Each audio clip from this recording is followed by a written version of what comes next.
Assalamualaikum semuanya. Bagaimana kabar kalian? Semoga selalu diberi kesehatan dan dimudahkan rezekinya oleh Allah. Amin ya robbal alamin.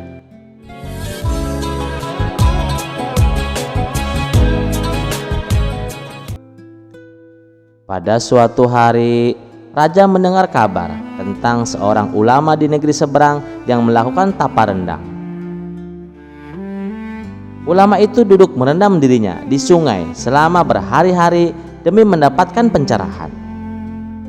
Mendengar hal itu, raja sangat terkesan dan ingin membuktikan apakah ada di kerajaannya yang bisa melakukan hal yang serupa.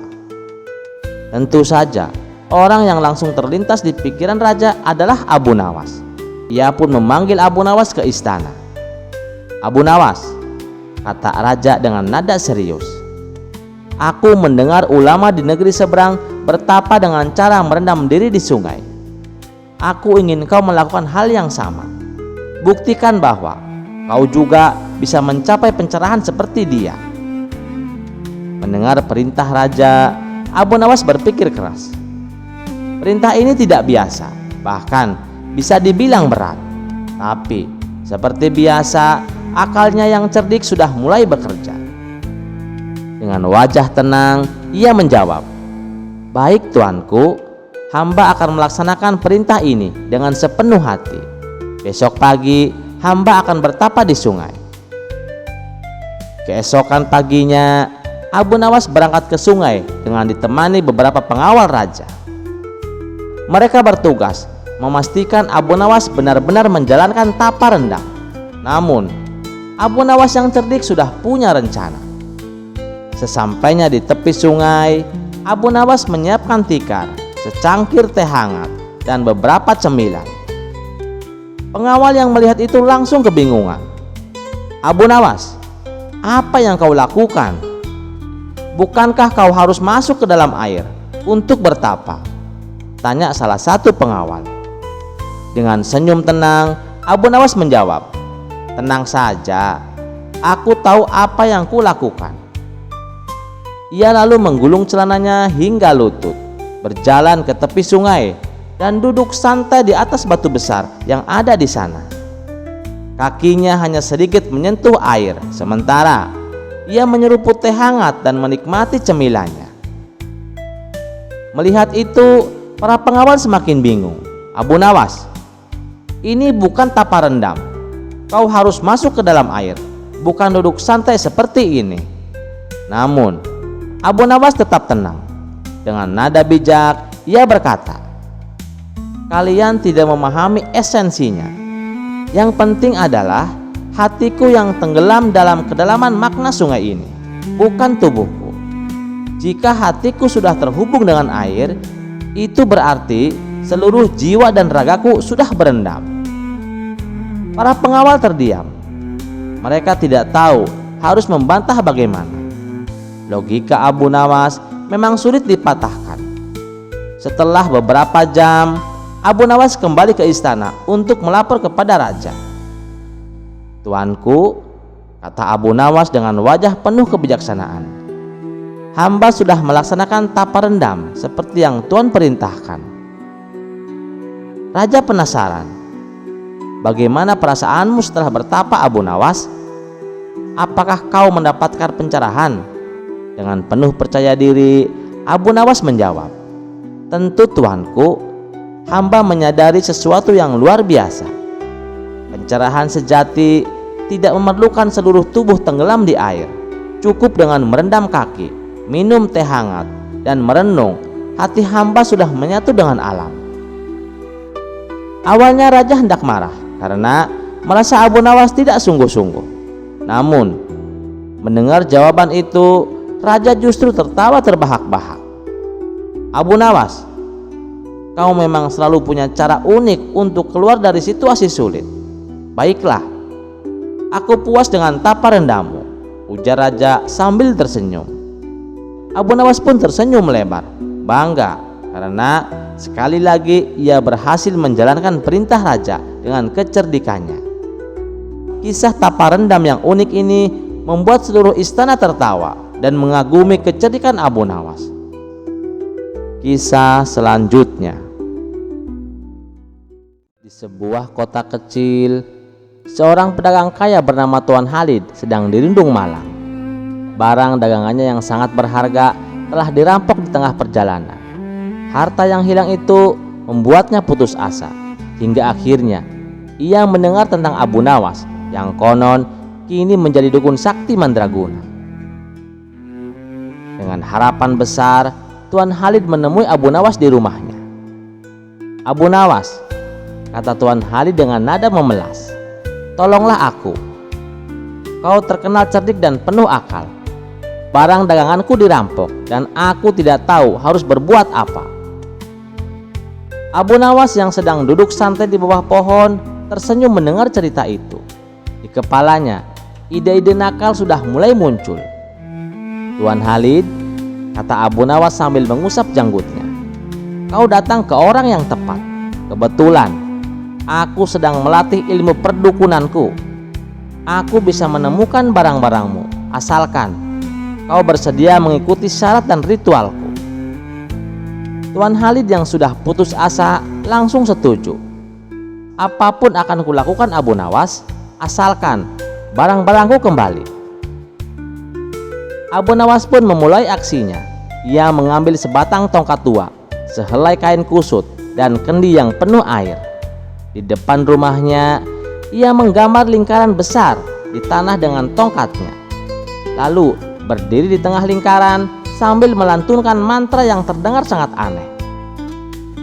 "Air kendi, air petir, tunjukkan jejak sang pencuri. Tongkat sakti, tongkat suci, tunjukkan jalan tanpa basa-basi." Tuan Halid dan beberapa orang yang ikut menyaksikan merasa kagum. Mereka yakin Abu Nawas benar-benar memiliki kekuatan gaib. Setelah beberapa saat, Abu Nawas menghentikan mantra, mengarahkan tongkatnya ke arah bukit di kejauhan, dan berkata dengan penuh keyakinan, "Barang-barangmu ada di balik bukit itu. Pergilah ke sana bersama beberapa orang kepercayaanmu. Jangan lupa membawa tongkat sakti ini sebagai penunjuk jalan." Tuan Halid langsung bergegas ke bukit bersama beberapa orang. Benar saja, di balik bukit itu mereka menemukan jejak barang-barang yang telah dibuang oleh para perampok. Para pencuri rupanya ketakutan setelah mendengar kabar bahwa raja telah mengirim pasukan untuk menangkap mereka. Ketika Tuan Halid kembali dengan barang-barangnya, ia sangat gembira dan penuh rasa syukur. "Abu Nawas, kau benar-benar dukun sakti. Bagaimana kau bisa tahu bahwa barang-barangku ada di sana?" tanya Tuan Halid dengan mata berbinar-binar. Abu Nawas tersenyum tipis sambil berkata, "Tuan Halid, ilmu ini bukan sembarang ilmu, tapi ingat, kekuatan sejati ada pada akal yang digunakan dengan bijaksana." Tentu saja Abu Nawas sebenarnya sudah mendengar dari para pedagang lain bahwa para perampok sering bersembunyi di bukit itu. Namun, ia sengaja membuat ritual sakti untuk menambah kesan magic dan mempermainkan keadaan. Cerita tentang Abu Nawas yang berhasil menemukan barang dagangan Tuan Halid menyebar ke seluruh kota. Semua orang memuji Abu Nawas sebagai dukun sakti mandraguna. Bahkan raja pun mendengar kabar itu dan tersenyum geli karena ia tahu betul bahwa Abu Nawas adalah orang yang lebih cerdik daripada sakti. Namun Abu Nawas hanya menikmati reputasi barunya sambil tertawa dalam hati. Terkadang gumamnya, kesaktian itu hanya soal cara memanfaatkan akal sehat. Dan begitulah Abu Nawas sekali lagi menunjukkan kecerdikannya, membuat orang-orang takjub dan tetap menjadi legenda yang tak terlupakan. Kisah selanjutnya. Pada suatu hari, Abu Nawas merenung di depan rumahnya. Ia merasa ada sesuatu yang kurang dalam dirinya. "Aku harus menjadi orang yang lebih bijaksana," pikirnya. Saat sedang mencari jawaban, Abu Nawas mendengar kabar tentang seorang guru besar yang sangat terkenal. Guru itu dikenal karena menguasai ilmu diam, sebuah ilmu yang katanya bisa membuat seseorang terlihat bijaksana hanya dengan diam. Abu Nawas langsung tertarik. Ilmu seperti itu pasti cocok untukku. Kalau aku menguasainya, aku pasti akan dihormati banyak orang, katanya penuh semangat. Tanpa menunda, Abu Nawas memulai perjalanan panjang untuk menemui sang guru. Ia melewati lembah, bukit, dan jalan berdebu hingga akhirnya tiba di rumah guru besar itu. "Guru, aku ingin belajar ilmu diam," seru Abu Nawas dengan penuh semangat. Sang guru, seorang pria tua yang tampak bijaksana, tersenyum lembut. "Tentu Abu Nawas, untuk belajar ilmu diam, kau harus melalui satu ujian sederhana. Kau harus diam selama 7 hari penuh tanpa bicara sepatah kata pun. Jika berhasil, kau akan menguasai ilmu ini." Abu Nawas mengangguk yakin. "Ah, ini mudah. Tinggal diam saja, aku pasti bisa," pikirnya. Abu Nawas memutuskan untuk berjalan-jalan ke pasar. Biasanya, ia selalu cerewet dan suka bercanda dengan pedagang. Tapi kali ini ia hanya berjalan diam tanpa sepatah kata. "Abu Nawas, kenapa kau diam saja? Apa kau sakit?" tanya seorang pedagang yang heran melihatnya. Abu Nawas hanya tersenyum kecil, berlalu begitu saja. Di dalam hati, ia mulai merasa bangga. "Ah, ini lebih mudah dari yang kupikirkan," gumamnya dalam hati. Pada hari kedua, tetangganya meminta tolong untuk memindahkan barang berat. Biasanya, Abu Nawas selalu siap membantu, tapi kali ini berbeda.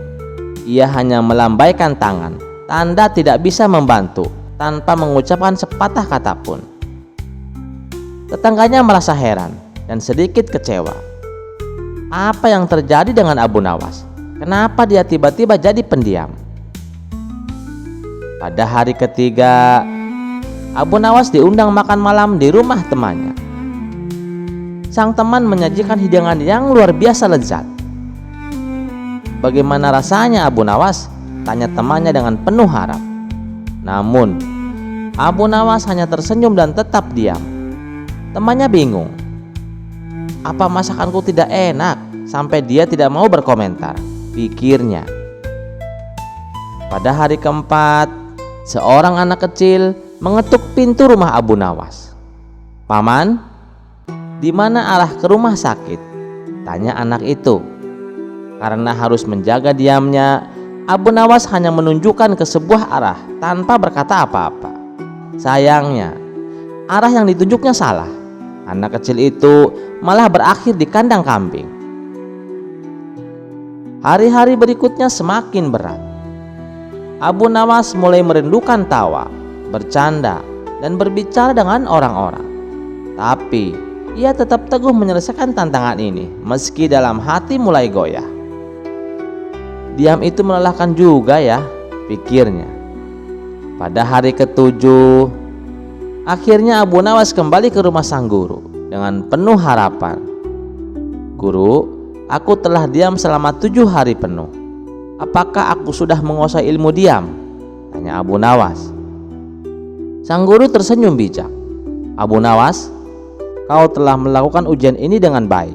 Tapi ingat, diam saja tidak cukup untuk membuat seseorang bijaksana. Ada kalanya kita perlu berbicara untuk membantu orang lain, memberikan semangat, atau sekedar membuat hidup lebih ceria. Bijaksana itu bukan soal diam, tapi soal tahu kapan harus bicara dan kapan harus diam." Abu Nawas tertegun. Ia tersenyum lebar sambil mengangguk. "Guru, kau benar sekali. Aku baru sadar bahwa ilmu diam itu ternyata lebih sulit dari yang kukira. Terima kasih atas pelajaran berharganya. Mulai sekarang, aku akan lebih bijak dalam memilih kapan harus diam dan kapan harus berbicara." Sejak hari itu, Abu Nawas kembali menjadi dirinya yang ceria dan suka berbicara. Tapi kali ini ia berbicara dengan penuh kebijaksanaan, membuatnya semakin dihormati oleh banyak orang. Kisah selanjutnya. Suatu hari, Abu Nawas merasa otaknya buntu. Ia yang biasanya penuh ide cerdik, kini seperti kehilangan akal. Aku butuh udara segar nih, pikirnya. Maka ia pun memutuskan untuk berjalan-jalan di kota mencari inspirasi. Di tengah perjalanan, Abu Nawas melihat seorang pria yang dikenal di desa sebagai orang gila sedang tertawa terbahak-bahak di tepi jalan. Orang itu terlihat begitu bahagia, padahal ia sendirian. Mungkin dia punya cara pandang berbeda. Siapa tahu aku bisa belajar sesuatu darinya, gumam Abu Nawas sambil mendekatinya. Dengan senyum ramah, Abu Nawas berkata, "Wahai Tuan, bolehkah aku berguru padamu?" Orang gila itu menatap Abu Nawas dengan mata berbinar, lalu tertawa lebar. "Apa? Kau ingin berguru padaku? Baiklah, jika kau cukup berani." Abu Nawas tersenyum. "Tentu Tuan, tolong ajari aku." Orang gila itu mengangguk penuh semangat. "Baik, pelajaran pertama. Buang sandalmu ke sungai, lalu berjalanlah ke pasar tanpa alas kaki." Abu Nawas terdiam sejenak. Perintah itu aneh, tapi ia memutuskan untuk mengikuti. Ia melepaskan sandalnya, melemparkannya ke sungai, lalu berjalan ke pasar tanpa alas kaki. Sepanjang jalan, orang-orang memandangnya dengan heran. Beberapa bahkan tertawa melihat Abu Nawas, si cerdik yang terkenal, berjalan seperti orang kebingungan. Ketika Abu Nawas kembali, orang gila itu tertawa terbahak-bahak. "Abu Nawas, bagaimana rasanya menjadi bahan tertawaan orang?" Abu Nawas tersenyum. "Rasanya memang aneh, tapi aku jadi paham satu hal. Kadang kita tidak perlu terlalu peduli pada pendapat orang lain." Orang gila itu mengangguk puas. "Tepat sekali Abu Nawas. Sekarang pelajaran kedua," lanjutnya. "Pergilah ke rumah makan yang paling mahal di kota. Pesan makanan termewah, lalu bayarlah dengan daun kering." Abu Nawas tertawa kecil mendengar perintah itu, namun ia tetap melakukannya. Ia pun pergi ke rumah makan mewah, memesan makanan yang lezat, dan saat harus membayar, ia mengeluarkan segenggam daun kering dari sakunya. Pemilik rumah makan tentu saja marah besar. "Hai, kau pikir ini kebun raya? Daun ini bukan uang," bentaknya. Dengan tenang, Abu Nawas menjawab, "Oh, ini hanya pelajaran dari seorang guru. Kadang kita perlu melihat betapa absurdnya dunia ini." Setelah kembali, Abu Nawas bercerita pada orang gila itu sambil tertawa. "Tuan, aku sekarang mengerti. Kadang hidup tidak perlu selalu serius, dan kita tak perlu terlalu memikirkan tata aturan yang kaku. Dunia ini penuh aturan aneh, tapi tidak semuanya harus kita pedulikan." Orang gila itu tersenyum lebar. "Kau benar Abu Nawas. Hidup adalah lelucon yang harus dinikmati, bukan rumus yang harus diselesaikan." Sejak saat itu, Abu Nawas merasa mendapatkan pelajaran yang sangat berharga. Ia semakin santai dan bahagia dalam menjalani hidup karena memahami bahwa terkadang kebebasan berpikir membawa kebahagiaan yang sejati. Kisah selanjutnya. Suatu hari, Abu Nawas merasa tergerak untuk bersedekah. Ia ingin membantu orang-orang miskin yang semakin banyak akibat musim paceklik. Namun, Abu Nawas sedang dalam kesulitan keuangan. Ia hanya memiliki beberapa keping uang asli, sementara yang lainnya adalah uang palsu yang diterimanya tanpa sengaja dalam transaksi sebelumnya. Aku ingin bersedekah, tapi apa salahnya jika uang palsu ini ikut membantu? Bukankah yang penting niatku ikhlas? Pikir Abu Nawas.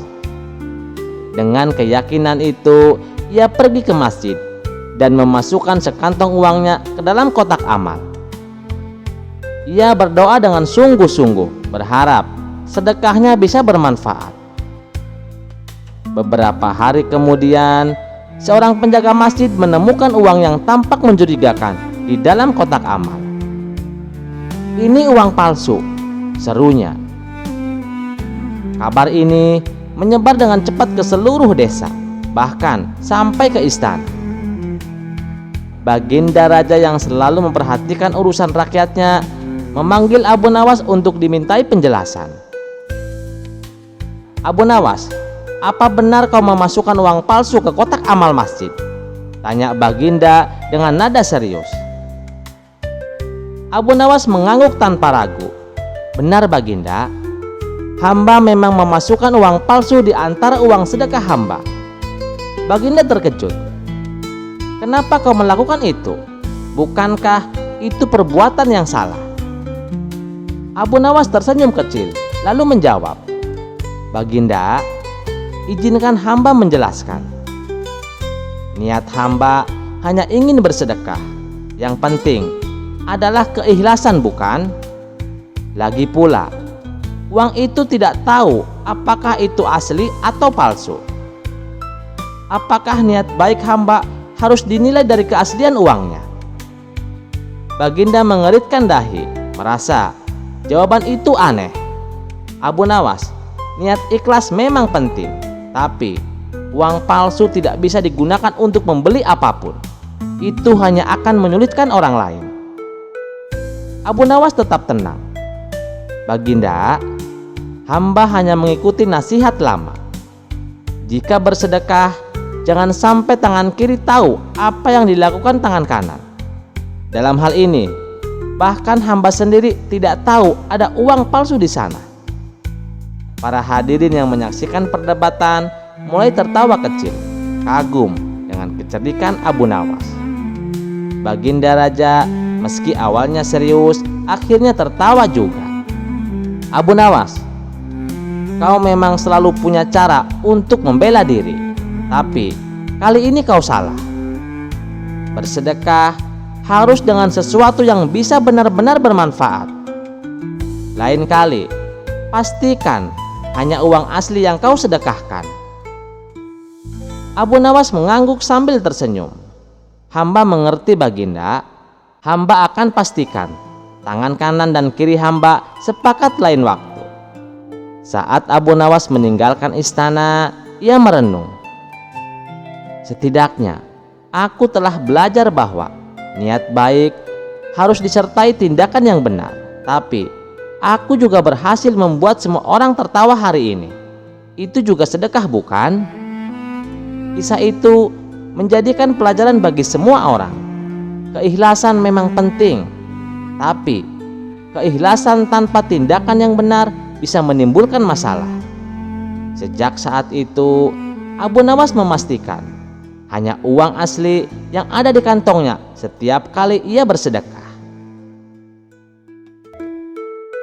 Sekian dulu perjumpaan kita kali ini. Sampai jumpa di kisah selanjutnya. Terima kasih yang sudah setia menonton channel ini. Wassalamualaikum warahmatullahi wabarakatuh.